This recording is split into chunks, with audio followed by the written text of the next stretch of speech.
Hello, everyone. Welcome back to the TriStar Sports Show for episode 25.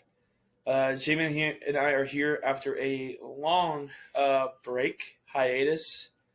Last time we talked to y'all was before the downfall of Tennessee football versus Ohio State. So we obviously had stuff come up. We took a little bit of a break, but we're back. And we're hoping to be a little more consistent with maybe some shorter episodes, but more frequently.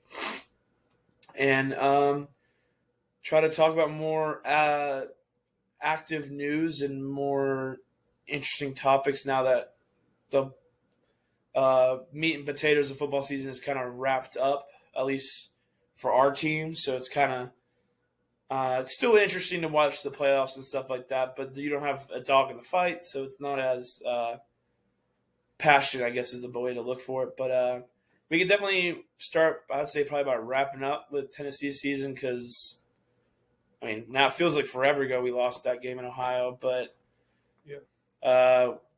everyone knows by now Tennessee lost in the first round of the playoffs to Ohio State, which now, looking back on it, doesn't look as bad as Ohio State's now playing for a national title this coming week. And, I mean, they dismantled Oregon in the next game. Took care of Texas the game after that. So definitely makes me feel a little bit better, Jamie. It does. I agree. I mean, just looking at the whole season, I remember talking about like the season looking ahead on our first episode of the podcast. And I mean, all we asked was for this team to give themselves a chance, and they did at the end of the day. But it was just so frustrating to see the way, like, you gave yourself the chance, and to see what they did with that chance was just really frustrating. Not the way you wanted to see it end. But, I mean, I've had my mourning phase. I do think that we're in a good spot to build off of what we did this year and go into next year with even higher hopes. Like, now that we've been there, I think you can only go up from here. Yeah, I mean, I think going into the season, we talked about we just wanted to get in and see what happens. I think it's kind of, if you want to compare it to the NFL, is going into the season, you think you're a potential wild card team. That was kind of like where we thought things could be, is maybe have a good season, get in, maybe you beat someone you shouldn't, or maybe you don't and you build off of it for the next year.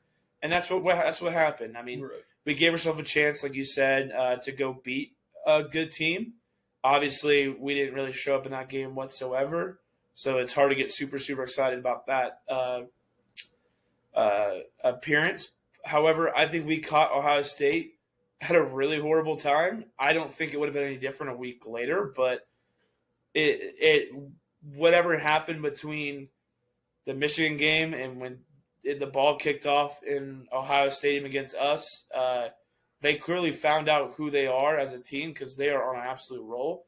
I expect them to probably beat Notre Dame in the championship unless they fall on their face. I think it's more of, if Ohio State plays it the way they should, there's no way they should lose that football game just based off of talent alone.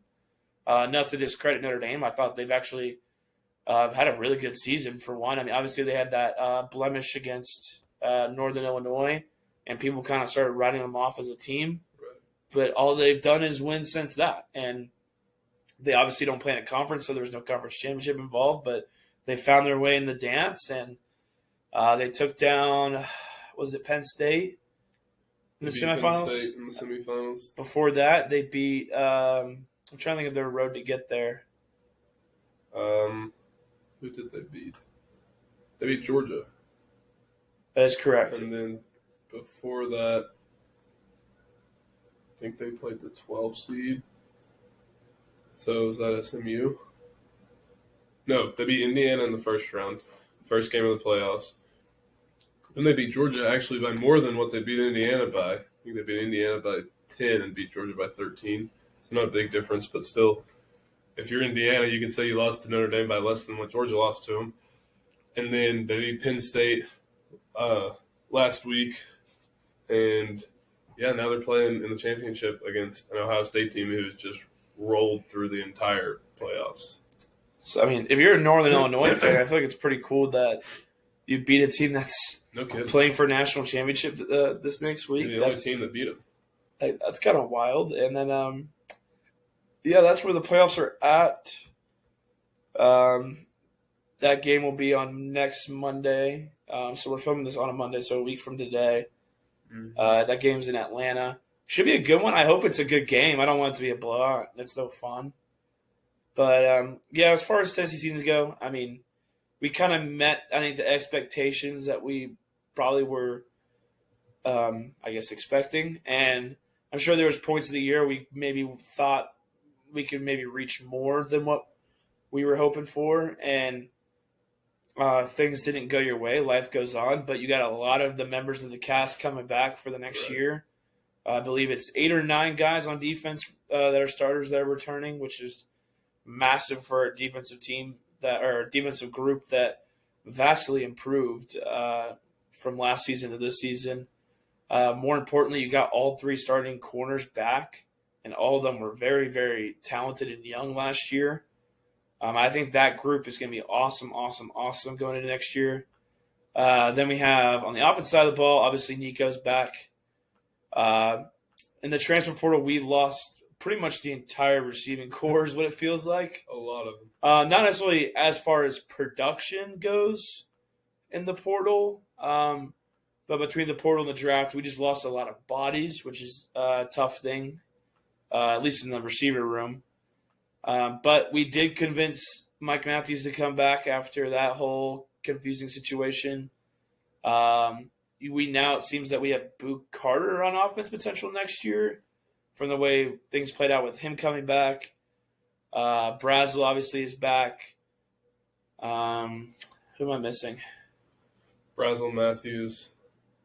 Oh, Staley. Staley will be hopefully Staley. a good addition. Freshman coming in next year, Travis Smith Jr. is expected to actually now play a ton of minutes due to the fact that we lost so many guys. Amari Jefferson transferred in, who should have been a Vol coming out of high school, but ways things played out, he ended up going to Bama, but now he's transferred back here. Potentially he might be playing baseball from what I've read. And then Bishop officially announced he's not going anywhere, or at least he announced that he got more money, I think, from the NIL collective is the way it seemed. Him and Peyton Lewis in the backfield. I think that's going to be a nice little two-headed combo there. Yeah, I think Boo will help out there as well. I think your biggest question mark on the entire team is probably offensive line. Who all did we lose? You lost your interior guards, your center, and your left tackle, or right tackle, sorry. So you lost a lot on that line. Is Hurd coming back? He should be. I mean, he's not going to the draft, and he hasn't transferred. So should have him. Obviously, you have David Sanders Jr., the best tackle in the country, coming in out of high school. Who knows if it's a start him right away kind of situation. Ideally, it would be, and maybe you put him at right tackle for a year so he can learn how to play in the SEC a little bit. But, yeah, I mean, a lot of questions up front. We picked up one guard out of the portal, I think, from Arizona. So who knows with him. I think in the spring you'll see another wave of transfers coming through, and I think we're going to probably hit that group a little bit harder than the first one just because we were dealing with the playoffs and other things that I don't think our entire focus was worried about the transfer portal. The biggest focus was retaining the guys that you do have, and Tennessee did a pretty decent job of doing when it's all said and done, at least when it comes to stats. I don't know. I mean, I guess we have to wait until the falls. It kind of sucks, but well, we can talk more about it when spring rolls around. I'm sure we'll be talking about the orange and white game. Oh, I'm sure we'll get way too into the orange and white game like we do every year, even though it means nothing and shows nothing to you. At the end of the day, we run 3 plays the whole game. Right. And, yeah, I mean, we'll definitely update y'all as things happen. As far as coaching goes, I don't think they've fired anybody. Actually, they did hire what quarterback was it? He played for Oklahoma years ago. Not Sam Bradford. Look this up because we pulled up someone to be like an analyst type guy for the quarterback room. It's gonna drive me nuts.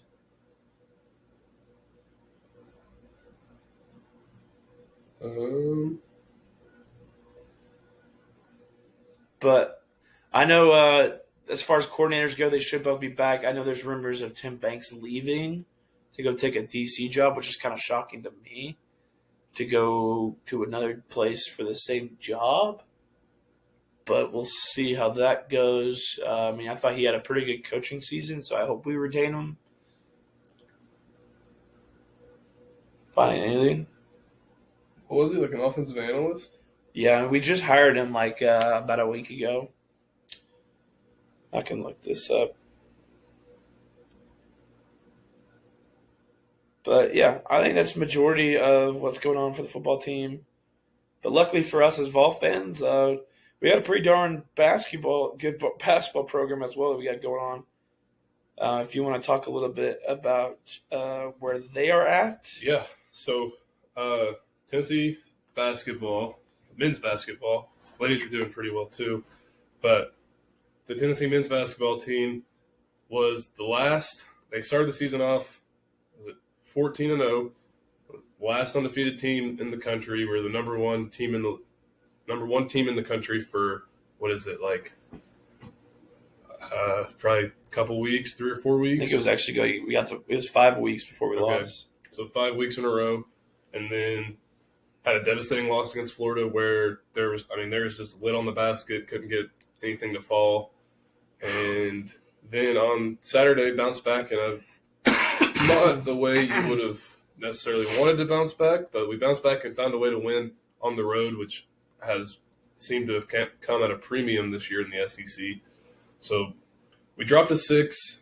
There are some questions around that. I mean, not questions, but obviously as a Tennessee fan, you would have liked to see us not drop as far as we did. But, I mean, now all that matters is just take it one game at a time and win the next game that comes your way. We got Georgia this week at home, so hopefully coming back home will help us get out of that shooting slump.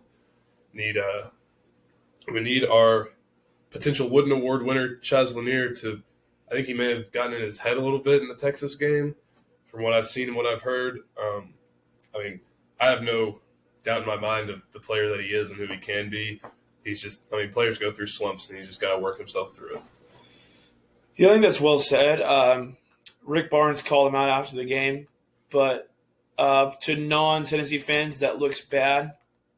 But Tennessee fans know over the Rick Barnes era, he has consistently called people out in public, which people have mixed emotions and feelings on that, where, well, that's too harsh and that. But, I mean, he's an older coach, and he has an older mindset, and that's how things used to be in the sports world. But with all that being said, the people that he's done it in the past to are very special players that respond very well to that kind of coaching. And if you think that Chaz Lanier didn't think that Rick Barnes was going to be a little bit of a hard ass, you're kind of crazy, because that was part of the deal. That's why he came here. That's why these transfers do come here, is they want to get coached very, very hard before they go to the NBA and go back to the bottom of the barrel of the league. Because that's essentially what happens when you get drafted, is you go from the top dog in college to then you're not the best player in the NBA. You're middle of the pack at best until you prove something. Right. And there's going to be tough coaching in the NBA because there's a lot more money involved. And if you're not performing, you lose money or you're not getting paid. And that's quite literally the way Rick Barnes treated it. Was we paid him in this NIL era to come in here and shoot the ball a ton. And he has up until this point. And the reason why he pulled him after halftime was the play was exactly designed to go to him. And instead of shooting, he passed the ball. It ended up being a turnover because I think he was trying to throw it to Ziegler. Or I don't think Ziegler was even paying attention, because I think the play was pretty strictly Chaz is shooting the ball. Whether he's double team, triple team, doesn't matter. The ball's going in his hands. And he didn't shoot. And honestly, I respect Barnes for keeping him accountable, because if you don't keep your star players accountable and then you bench other guys for their performance, it's kind of a playing favorites, and I don't think you can do that if to have a successful team. And lo and behold, I mean, Chaz then came back in and played okay, and but I think the star of this game was Darlingston Dubar, and he came from Hofstra out of the transfer portal this year, and has some off the field things going on, or off the court issues kind of going on, and between that and injuries, just hasn't been able to play a ton, and they've been ramping him up over time now, and he played his best game at the right time, because I don't know if we win that game if he didn't play the way he did coming off the bench. Yeah, I don't think so. I mean, we started out the season really deep, like 10 or 11 deep, and it seems like between injuries and other things going on, I mean, we had a player kind of just walk out on the team. We've kind of just like been taking a hit after hit to our depth throughout the season, and whenever that happens, you need other people to step up. And Gainey has always been kind of a consistent contributor off the bench, and I think that he'll continue to be that consistent contributor off the bench, kind of in that six-man role. But you can't win games, or you can't win a lot of games with only six guys contributing. So we need Dubar and Cade Phillips and other people like that to continually progress throughout the season. And, I mean, we're not asking them to come out and average 20 points a game by any means, but come in and give us solid minutes when you come in and score the basketball. I mean, you got to have scoring off the bench in this league. I mean, if you're rolling only 8 deep, someone off the bench needs to be in double figures, realistically, right, just to hit a decent number of scoring. Mm-hmm. Either that or your starters need to be putting up a ton. And we don't really have our I mean, we have good players, but a lot of our starters. I mean, you got a couple guys probably pretty consistently in double figures, being Chaz Lanier, and I'm sure Igor's averaging at least 10 at this point. I think Zakai is as well. Yeah, I mean, they're right around that mark. Obviously, Macejak's not averaging 10 points a game.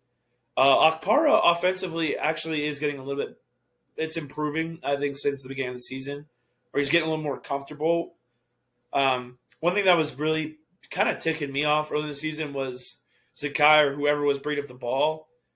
They kept feeding Akpara like really low passes. The last thing you want a 7-footer to do is put the ball on the ground.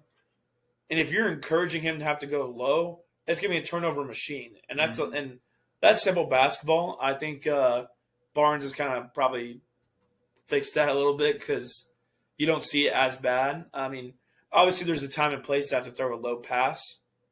And part of it is on Akpara for don't dribble it.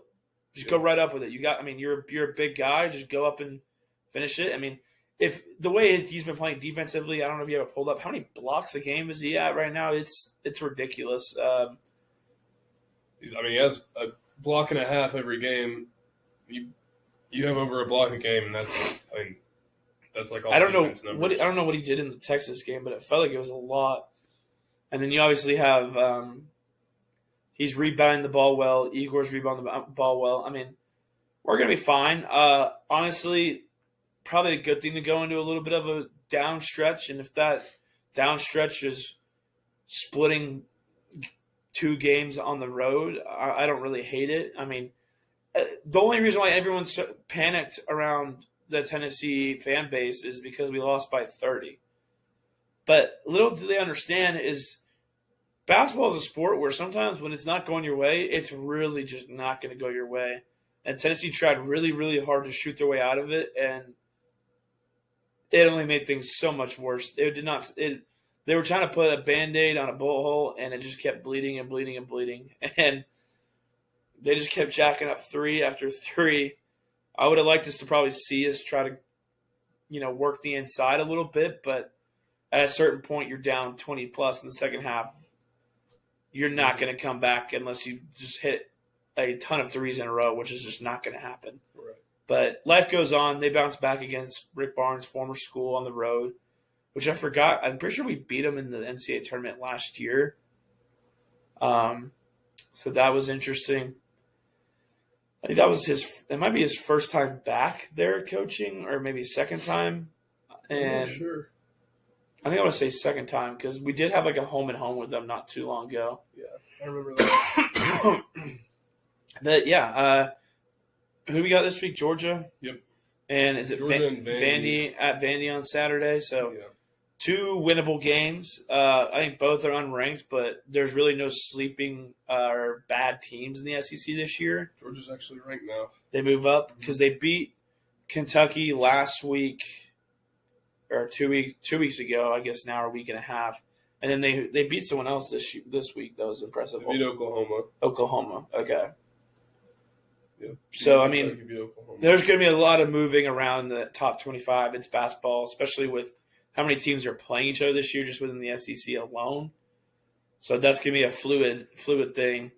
I mean, when it comes to us dropping to number 6, it sucks kind of, but also you have to remember, like, it really doesn't matter at the end of the day because all that matters is the tournament and the seed that you get in that. And it's not as cookie cutter as the rankings go. Right. So we are probably, if you went, I haven't checked, but Joe Lenardi is the guy who does like the bracketology all year long.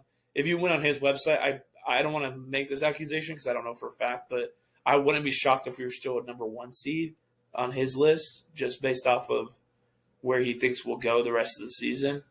So I'm not worried. At the very least, you're a 2 seed.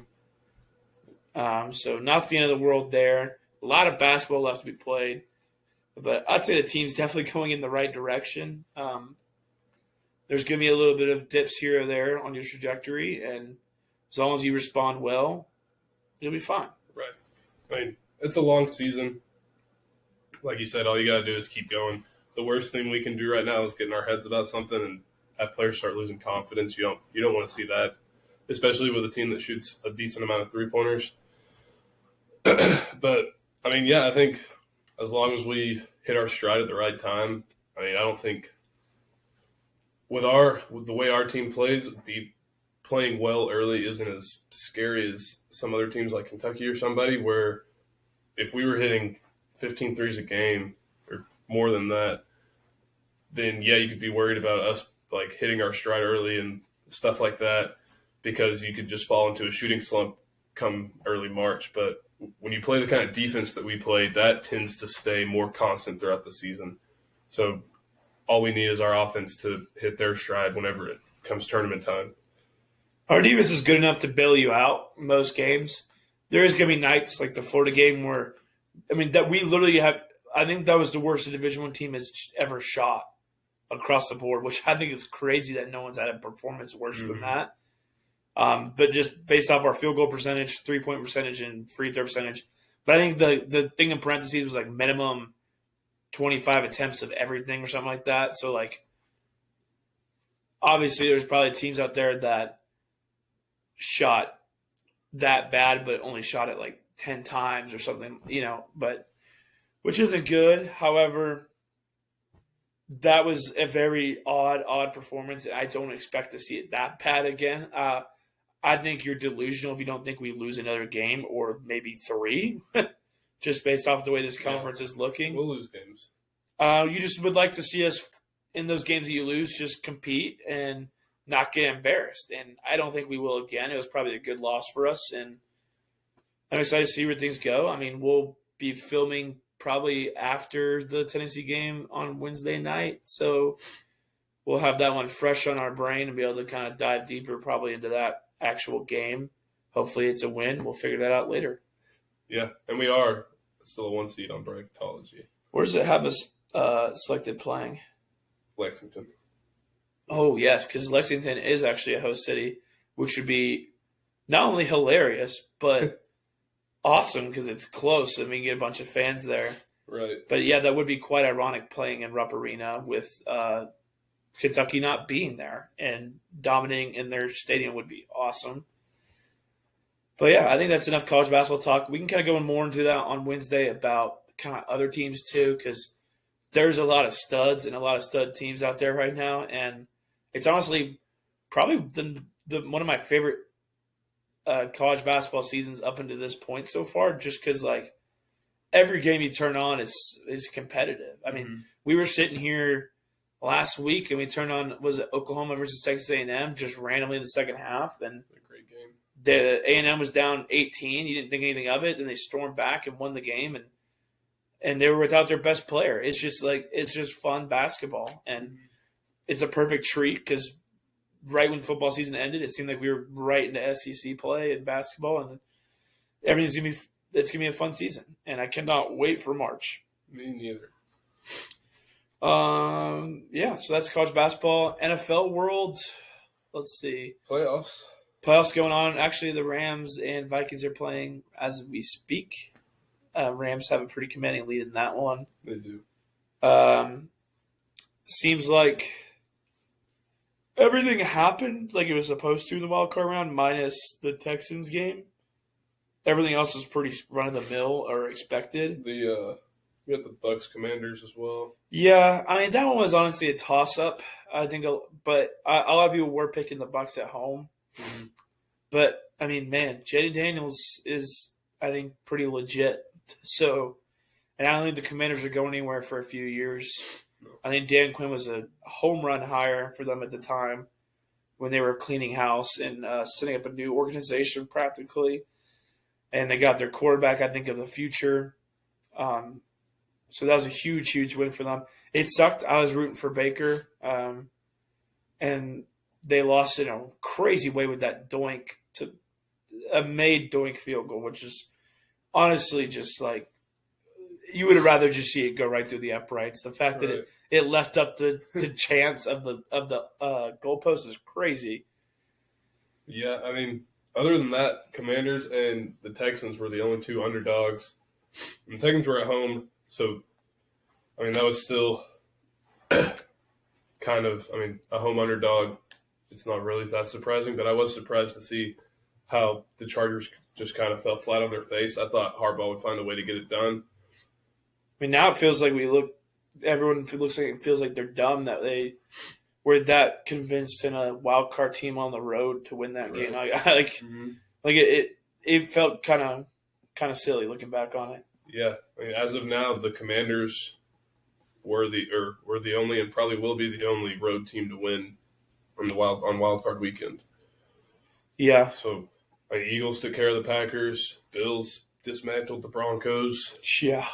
I mean, Bills are a juggernaut. So are the Ravens. Mm-hmm. Ravens look very, very good. Derrick Henry looks very, very good. Lamar is.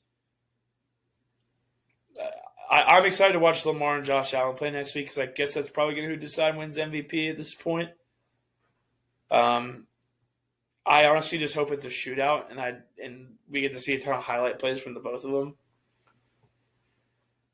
Texans are going to have to play the Chiefs, which I think would be kind of ironic because so many people were saying the Texans going into this playoffs are like one of the worst playoff teams ever or something. There was a lot of people there was talking about just like as far as statistics go, like the way they won the division. It's overall not that impressive of a year, like pretty just boring. I have a weird feeling that somehow if the Chiefs do lose, it's going to be like to them. And it just won't make any sense, but none of it makes any sense in this league sometimes. Right. Which then will just lead the Chiefs to go get Tyreek Hill again this offseason and win a Super Bowl next year, but that's something we'll deal with next season. But yeah, I mean, wildcard weekend, outside of really one game, was pretty boring. Yeah. It's always fun to watch, though. I love playoff football. Yeah.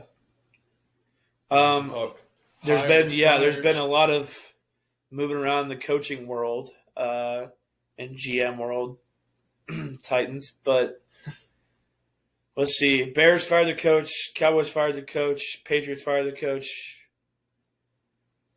Titans fired GM, not coach, which is horrendous and awful decision-making by the owner. But, it's a story for another time. Who else got canned?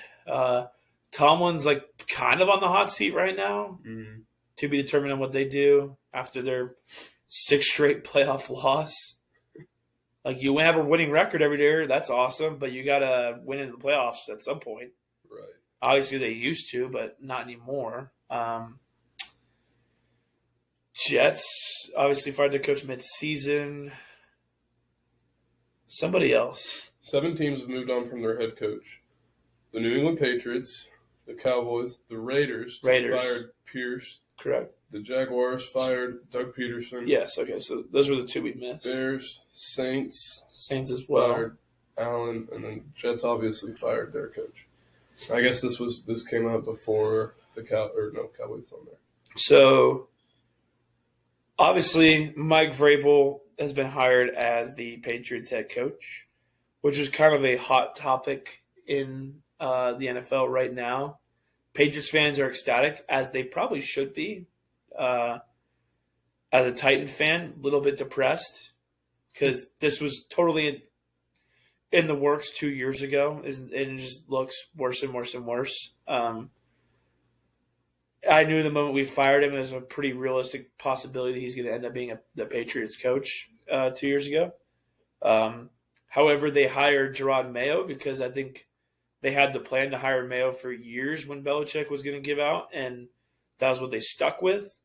I don't think they ever thought it was going to take years before the Titans moved on for Vrabel. I don't think they ever had that idea in their brain. At least Robert Kraft didn't. And I think once he did see that, he kind of probably felt like he made a little bit of a mistake of the whole Mayo situation. And they had to ride with it for a year. And I think unless they made the playoffs, that he was probably getting fired. I think they knew deep down that they weren't going to have that good of a year, and they were just going to can him at the end. Yeah, I don't know how you can blame him for that, though, in his first year with that team. No. I mean, he was set up for failure, and I think that was slightly intentional just to get Vrabel in there. It's tough for Mayo. I don't know if him and Vrabel are friends. I imagine they know each other just based off of quote-unquote Patriots legends, I guess is what you would call them, especially both in the defensive side of the ball and both in the linebacker room. So I have a hard time believing they don't know each other. I haven't really looked into that. But, yeah, that's kind of awkward. Titans host the Patriots next year, and I know he is going to come into Nashville and spank us. There's no doubt in my mind. I don't care if we go and sign Patrick Mahomes in the entire NFL, and if we want to go 17-1, we're going to go 16-1. And that one loss will be to the Patriots. You can book it now. I wish I could go on DraftKings and bet it right now that we lose that game next year. I don't even think that's definitely not possible, but I wish I could because he's going to come in with vengeance, and because there is no reason why he really probably should have ever gotten fired. It just we thought the grass was green on the other side. It's not. It was not. So much worse, and we have a whole mess of a team and situation. But that's getting into the weeds a little bit. Cowboys fired Mike McCarthy today. Now there's talks of Dion apparently going on, according to Schefter, which I think is a wild move on multiple accounts. I don't know. I mean, we talked about would they try to push to get Shador? So, I mean, who knows? I don't think it'd be out of the realm of possibility. But, how many times has the former player as a coach worked out? I mean, we just got done talking about Vrabel, so maybe he's one of the most successful, right? At least. And I think it's kind of neat, too, because if he does go there, I mean, he played in Dallas. Then you have Vrabel who played in New England.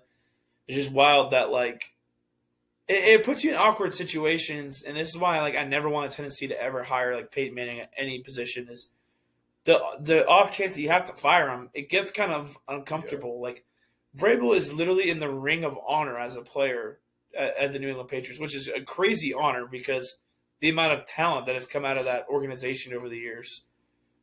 And I don't know if Dion is in the Hall of Fame as a Cowboy. I don't know what the deal is there, but he's known – people know him as a Dallas Cowboy. I mean, obviously he played elsewhere, but I think it'd be interesting. I mean, I'm not the biggest Dion supporter, at least as him as a coach. I bet he's an awesome player.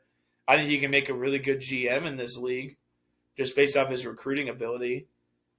But I would love to see him, if he is going to coach, I'd love to see him coach not his son. I think that would be like, I think I'd find him less annoying, honestly, just him actually like coach an NFL team. Right. However, I'm going to find him very obnoxious because it's going to be the Dallas Cowboys, and anything they do good or bad is going to be all over the TV 24/7. Yeah.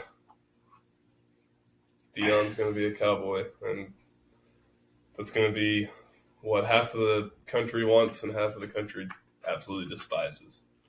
I mean, all eyes are going to be on the Cowboys if that happens. I mean, Cowboys fans will tell you that the eyes are always on the Cowboys, but that's just not true.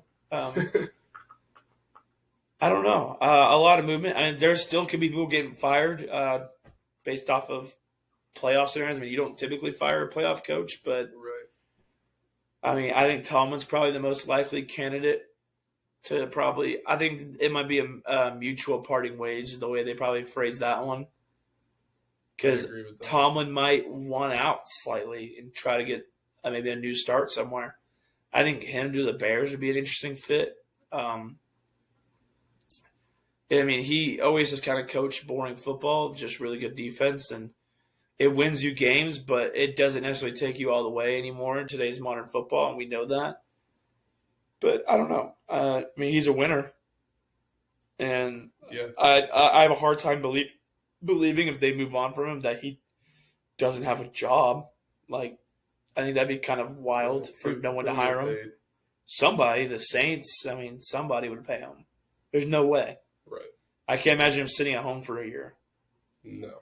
I don't think he's done coaching yet. I mean, I think the Steelers should be in a position where they think the grass is greener. I know that he hasn't had much playoff success, but he's still a Super Bowl winning coach. How many of those are there in the league? Yeah. But then you remember, like, since Ben Roethlisberger's been gone, they have not done anything relevant. I mean, and they're in such a tough position, their division, because the Ravens are not going anywhere anytime soon. The Bengals, if they can get a competent offensive line and a defense, they really should be Super Bowl contenders year in, year out, the way Burrow, Chase, and Higgins connect all the time. So, I mean, the Browns are a joke, obviously. And I don't know. I think in order for them to truly compete in that division, they need probably something else to – they might need some change, I guess is the best way. Or Tomlin needs to bite the bullet and actually bring in some young gun OC or somebody. He has a habit of hiring these older guys that are kind of washed up. I think their OC right now is Arthur Smith, right? I mean, right on cue. I mean, I don't think he's not really old, but he's had his song and dance in the NFL as a head coach. It didn't work, you know? Right. Like, I heard someone talk about this online is Tomlin doesn't have a coaching tree, which is kind of crazy. For how long he's been in the league, no coordinators. The only person apparently you can name is Bruce Arians, was apparently there years ago. But apparently he was brought on the staff by the coach before Tomlin, Coward or whatever his name is, or he's on TV. But Colin Coward? Bill Coward. I think Coward is his name. He won Super Bowls there, but yeah, I think that's gonna be something we probably find out in the next week of what their plan is for that. A lot of exciting news around the league, though. And almost draft season, not almost, but I mean the Titans are on the clock. Mm-hmm. They're on the clock, number 1 pick. So we'll see where that goes. Yeah, I'd say that probably wraps up this episode. Just talking about a little bit of everything. I think that's kind of our goal going forward.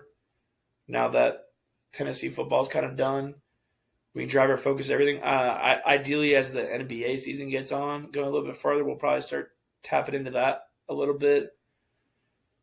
It's just so early in that season. If it's before the All-Star break, you probably won't catch us talking about it just because what we say now won't really probably mean anything, and they play so many games.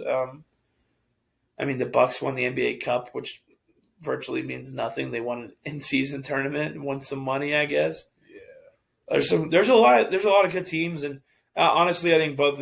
I mean, I have a team. He doesn't, and we enjoy honestly just watching individual players. I think is kind of the NBA's where it's at right now is we like turning on a Spurs game and watching Victor Wembanyama play. We like turning on a Bucks game and you get to watch Giannis. Or when they play each other, we get to watch them play each other. That's cool, I'm not really watching for either team. It's just individual guys are just interesting to watch in this league. Yeah, I agree. I mean, I've always kind of approached basketball, especially the NBA, with just the thought of I like to watch good basketball. It doesn't really matter who's out there. I mean, obviously I root for Tennessee. I'm always going to root for Tennessee, but if Tennessee or like Nashville or something ever got a team besides Memphis, I mean, the closest team to me growing up was always the Hawks, and I just never really got on board with them. But yeah, I just like watching good basketball players. With that being said, I think it wraps today's episode up. We'll be back hopefully posting on Thursday morning and film Wednesday night after the Tennessee game. Kind of go into detail about that game, highlighting stuff going on this weekend. And there's ever-changing news in the sports world, so there'll be something interesting to talk about, and we're excited to share it with y'all. Make sure to follow us on all of our social medias. I'm not even going to go in that spiel because one of them might be getting taken down as a TikTok. So we'll might not have an account on there anymore here soon. And thanks for listening, watching, and we'll catch y'all in the next episode. Yeah, have a good one.